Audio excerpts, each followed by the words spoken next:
Yes, sir. Okay.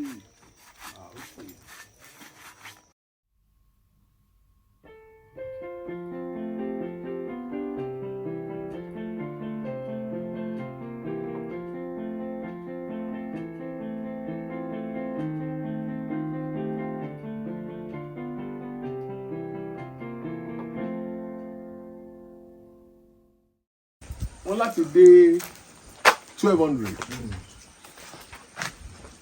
Normally, wọ́n máa advise kó tiẹ̀ kọjá. You have to fire the bricks above the temperature you normally use the kiln for. This is fully loaded. My name is Ibunkunoluwa Ayoola. I'm the senior potter in the house in Atamora Pottery here.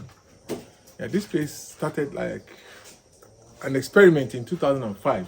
I recall we had students from Futa, we had students from Lautech, and we were in Lagos in Ikeja. And we had some orders then. Then we said, well, I remember we had a student who comes from Ajangbadi. And people, they wouldn't resume work until 10 because of the hold up. And anyway, I was fed up of Lagos before we had these issues. So we came here and I told them, let's go to the middle of nowhere in the village. Let's start a pottery. We build the studio, we build the kilns, and we also finished our orders then. So we came here in 2005. We, colonized. We cleared the bush. The studio was constructed in bamboo sticks. So we built the studio, we built the kilns, and we got clay from around here and kaolin from Ibadan. And we began producing pottery. It was a tough year.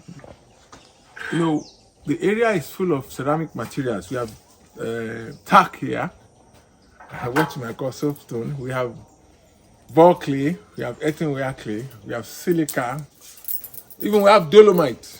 So we have Majeroku has the best Vespa, in Osun State, the best Vespa deposit. So we have most of the materials we need to start a pottery like a pioneer style. So that is how we have Atamora Pottery up to date. So what would you say is your greatest achievement since you started this pottery? Wonderful. That's a very interesting question. My greatest achievement is I can count more than 20 young people that I've been able to impact into. Now I'm so happy when I see there's a guy in Canada, Tolu Ogundare.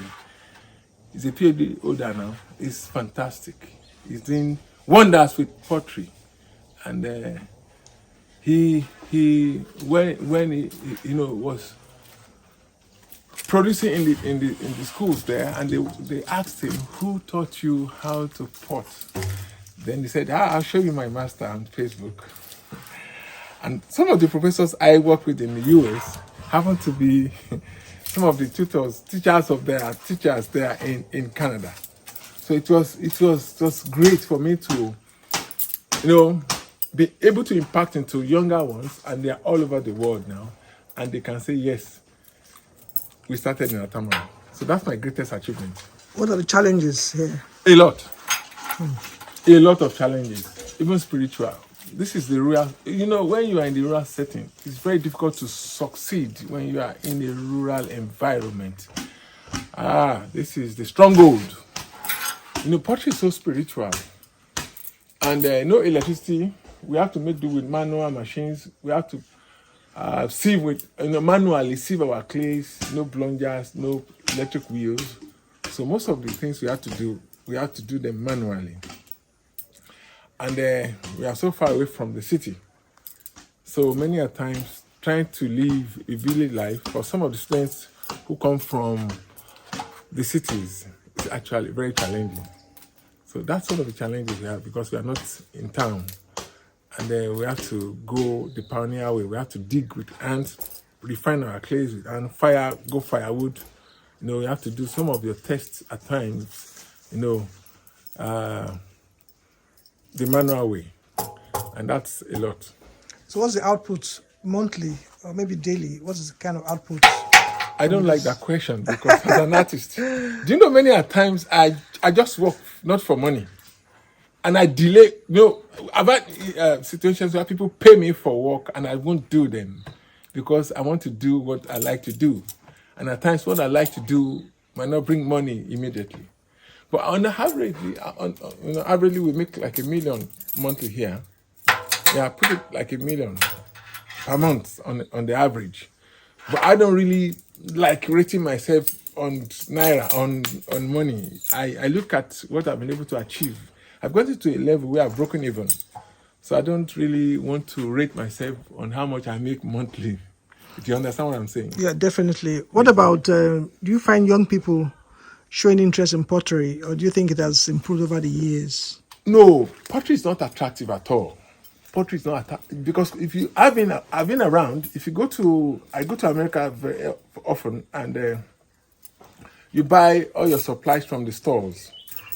Unlike here in Nigeria, nobody's selling processed clay. Standard ceramics in the US, in Pittsburgh, for instance, they sell all their materials. Your tools, your clay, your glazes, and these are tested materials. But that's not possible here. You have to go get your clay, refine it, work on your base glaze and all that. So that's number one headache here. That's not attractive. Two, the main problem we have are the schools. They are not teaching them anything. From Ahmadu Bello to Yabat Tech, they are issuing certificates and not teaching them anything. And that's a big problem because ceramic is pure science. It's not art. Ceramic is, unfortunately, is not. Everything in ceramic or pottery is scientific. From your material processing to your glazing to your firing is highly scientific. And you cannot learn ceramics from the pages of books. I always say that all the time. And you have graduates all over and they can't make pots. They can't do anything because the practicals were not. How many of those schools fire? How many of them have electric kilns? How many of them really fire? We have graduates of university spending 5 years and they've not seen a single firing. That is it. I don't paint my pots because if the pot, if you are bold enough, leave your pot as it is. So if it has a crack, let's know your pot is cracked. Don't putty, don't paint it, don't cover the floors. If you understand what I'm saying, so that is it. So where do you see Atamora? Where do you see it going? Well, I have been around, like I said, and I have friends who are itching to come here. That's why I say you look at the guest house. I see this place coming up to international standard, where I can invite my friends from Scandinavia, my friends from the US, and they come here. We've done an exchange before, very successful. So Atamora is a place, where we can do traditional pottery, we can do contemporary pottery, clay art and all that. And we have people come around, we sit down and work together. We want to see how we can bring out, we are making a lot of water pot now. We want to look at the sasson, the cooking pot and all that. Smoke pottery. The way we burnish is different from, our mothers used to burnish with stone, and that's also very scientific.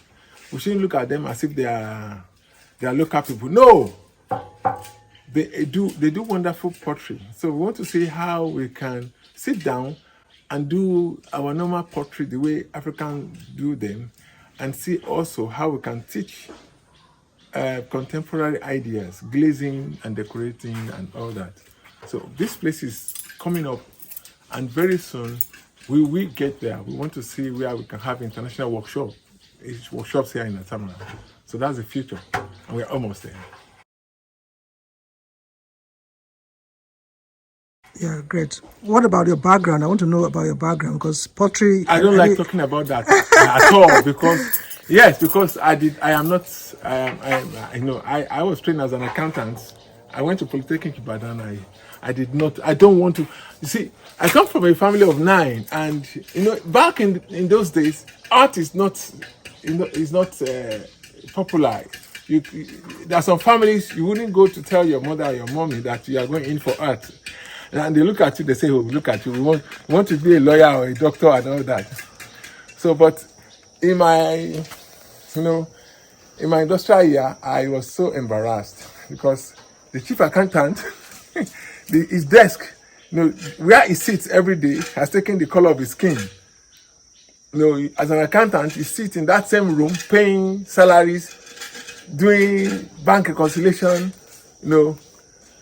And I am not just for that. I like adventure. I like trouble. I hate doing the same thing every day. And I cannot stay in one room for 1 week. Okay, so I wanted to know whether you had any pottery in your background. No, but I'm from Ibunkunoluwa, and Ibunkunoluwa is known for pottery. That's all. But I don't have any certificate. I did not go to any school of pottery or any. It's in your genes. It's in your genes. Yes. So I don't like when people say, hey, tell us your education, tell us your... And that's a big problem. And somebody told me one day, go and do jam, come and study ceramic. I said, my foot. Well, I'm still learning. I'm enjoying it. I've been around. And, you want to learn ceramic, you want to learn pottery, start by getting a piece of clay in your hand and smash it, squeeze it. And that's where you start learning from. Not by reading. You have to work clay every day. Look at that big pot. We are going to soak it. You learn by breaking pots. You learn by making mistakes. Not on the pages of papers. Because what you are going to read, your clay won't behave exactly like that. So why the choice of Atamora village? Atamora is the name of the village. So Atamora is a village. So pots from Atamora, just like the Bekiri, just like Akarogomosho. So Atamora Pottery, you understand now? So not that, in Yoruba, Atamora is somebody who sells, who does not buy. Atamora. So Atamora is pottery from Atamora village. Just like you are saying Elubo Jebu or Gari Jebu. So not that, it's just the name of the village. So Atamora Pottery. So why did you decide to come to Atamora? This is my mother's maternal grandmother's village. I came here as a little boy back then on holidays. And I heard the story of people killing antelopes, people killing games and all that. So when we came, it was true. A boy came to live with us back then in Ife, and there were stories of how they would eat pounded yam without washing their teeth in the morning. And when I came here, it was true. So you can wake up in the morning, you won't take your bath, you won't brush your teeth, and you are eating pounded yam with bushmeat. Oh my, it was so wonderful. You can't try that with my mom. So I fell in love with the village, and later I saw, in '93, I saw the future, that this country is going to be in a mess. I planted these trees myself, all the palm trees here, and I fell in love with this place. And later when I discovered that there's clay here, oh my. So all I need is in this location.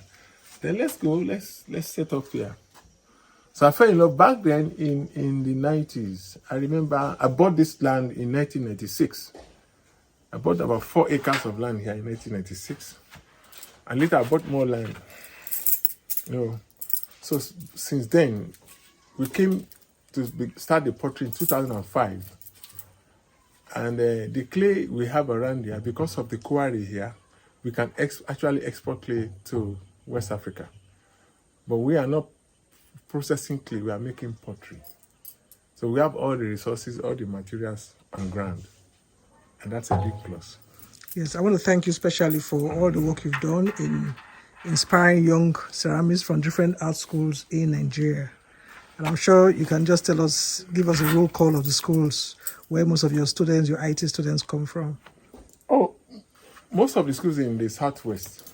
I have students from Futa, students from Lautech, from Ife, from Poly Ibadan, from Iruwa Poly. Iruwa Poly was under Poly Ibadan then. From Unilag, we are from University of Uyo. Now we are from Unizik here. We've had from the north too. We have some from Unizik now. We've had from University of Uyo.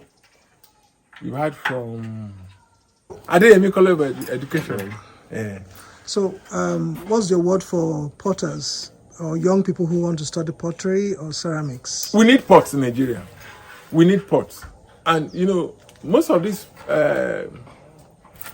people get scared. They think the metalwares or plastic will replace pottery. No, never. Pottery has been there. And apart from being therapeutic for water and cooking, you need clay to beautify the environment. Clay is so friendly.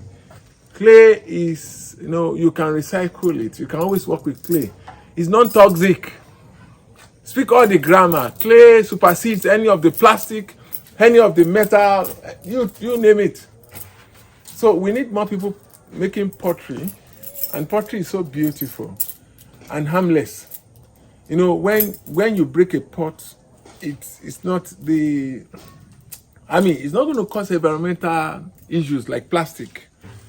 You can eat clay and swallow it. It won't harm you. So we need more pottery around. We need more potters around. We need more ideas. We need more ceramic. And that is also going to improve our health. When we eat with pottery, we do things with pottery. Clay is never toxic. You cannot have environmental issues when you have broken pots. You can see.